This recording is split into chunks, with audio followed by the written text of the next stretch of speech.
अपने deputy commander के मारे जाने से भड़के हमास के लड़ाकों ने इजरायल के सैनिकों पर ताबड़तोड़ हमले कर दिए। हमास के डिप्टी कमांडर सालेह अल अरोरी को 3 रोज पहले एक ड्रोन हमले में मार दिया गया था और इसका बदला लेने के लिए हमास के लड़ाके इजरायल की फौज पर बुरी तरह टूट पड़े।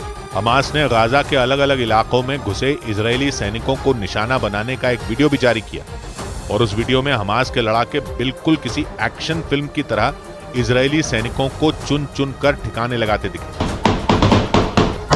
वीडियो के शुरुआती हिस्से में हमास का एक लड़ाका लगभग खंडहर हो चुकी एक इमारत की फूटी हुई दीवार के बीच से निकलता दिखाई दिया। उसके पीछे 2 और लड़ाके आए। उनके हाथों में खतरनाक रॉकेट लॉन्चर नजर आए। एक गलियारे से गुजरते हुए तीनों लड़ाके उस इमारत के आगे के 2 कमरों में पहुंचे। वो इमारत की 3री मंजिल पर मौजूद थे। खिड़कियों से बाहर देखने पर सामने वाली सड़क पर 4 इजरायली टैंक नजर आए।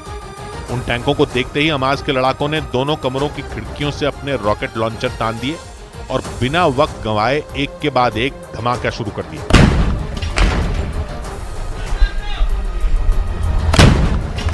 हमले के बाद इजरायल के एक टैंक पर आग का गोला बना नजर आया।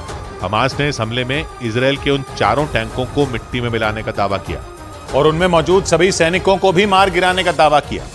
गाजा के रिहायशी इलाकों से इजरायल के सैनिकों को खदेड़ने के लिए हमास के लड़ाके घात लगाकर हमले कर रहे हैं और हमास ने इसी तरह के एक और हमले का वीडियो जारी किया और उस वीडियो में दिखा कि हमास के लड़ाकों ने पहले बम लगाकर धमाका किया, उसके बाद चारों तरफ से जोरदार गोलीबारी शुरू कर दी। तस्वीरों में हमास का एक लड़ाका इमारतों के मलबे से ढकी एक गली में नजर आया। उसने वहां एक मकान के करीब बम फिट किया और इसके बाद वहां से कुछ ही दूरी पर छिप गया। इस दौरान हथियारों से लैस हमास के कई लड़ाके आसपास की इमारतों में छिपे रहे। वो इजरायल के सैनिकों का इंतजार कर रहे थे क्योंकि इजरायल की सेना रिहायशी इलाकों में छिपे हमास के लड़ाकों को अब ढूंढ ढूंढ कर मौत की नींद सुला रही है। लेकिन इस बार इजरायल के सैनिकों का एक दल हमास के जाल में फंस गया, क्योंकि जैसे ही वो दल उस मकान के करीब पहुंचा वैसे ही जोरदार धमाका हो गया। इस बम ब्लास्ट की चपेट में आने से जो सैनिक बचे उन्हें संभलने तक का मौका नहीं मिला, क्योंकि धमाके के फौरन बाद आसपास की इमारतों में छिपे हमास के लड़ाकों ने ताबड़तोड़ गोलियां बरसानी शुरू कर दी। हमास ने दावा किया कि इस हमले में इजरायली सैनिकों के उस दल के सभी सदस्य मारे गए। हालांकि आमने सामने की लड़ाई में इजरायल की फौज हमास पर भारी पड़ती दिख रही है। दावा किया गया कि इसीलिए हमास के लड़ाके छिपकर हमले करने पर जोर दे रहे हैं और इसमें जो चीज सबसे ज्यादा उनके काम आ रही है वो है गाजा में मौजूद सुरंगें। एक वीडियो में हमास के लड़ाके मैदानी इलाके में खुल रही एक सुरंग से निकलते दिखाई दी। इसी दौरान वहां एक टीले के पीछे इजरायल की कई बख्तरबंद गाड़ियां और टैंक नजर आए। देखकर लगा जैसे इजरायल के सैनिकों ने वहां डेरा जमा रखा हो। हालांकि उन्हें देखने के बाद हमास के लड़ाकों ने फौरन हमला नहीं किया, बल्कि रात होने का इंतजार किया और शाम ढलते ही उन्होंने पहले रॉकेट दागा और फिर जमकर गोलियों की बौछार कर दी। अपने डिप्टी कमांडर सालेह अल अरोरी के मारे जाने के बाद हमास ने इन हमलों में इजरायल को बड़ी चोट देने का दावा किया। इजरायल ने सालेह को 3 दिन पहले ड्रोन हमले में मार गिराया था। उधर बड़ी खबर आई इराक से। अमेरिका ने वहां बड़ी स्ट्राइक करके हरकतुल नुजाबा नाम के संगठन के कमांडर मुश्ताक जवाद काजिम अल जबारी को मार गिराया।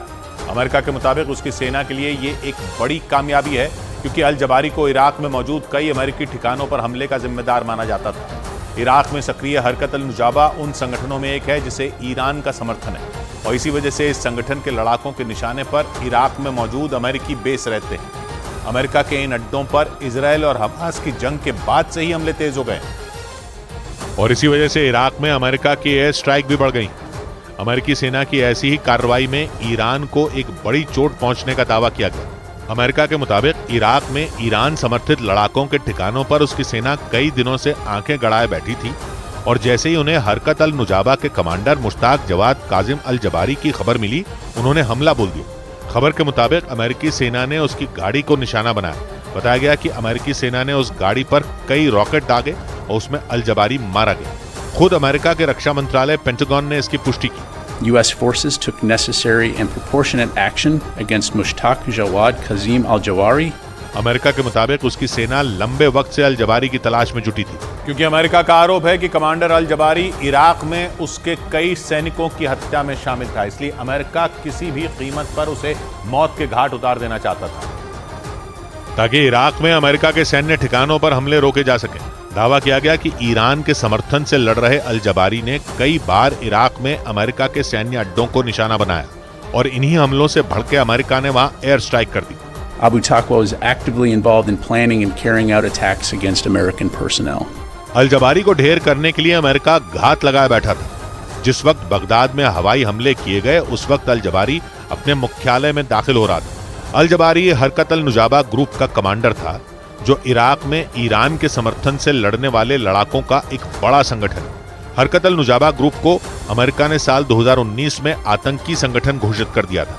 हालांकि दावा यह भी है कि हरकत अल नुजाबा संगठन इराक की सेना के नियंत्रण में रहकर ही काम करता है, यानी उसे वहां पूरी तरह इराक की सेना का भी साथ मिला हुआ।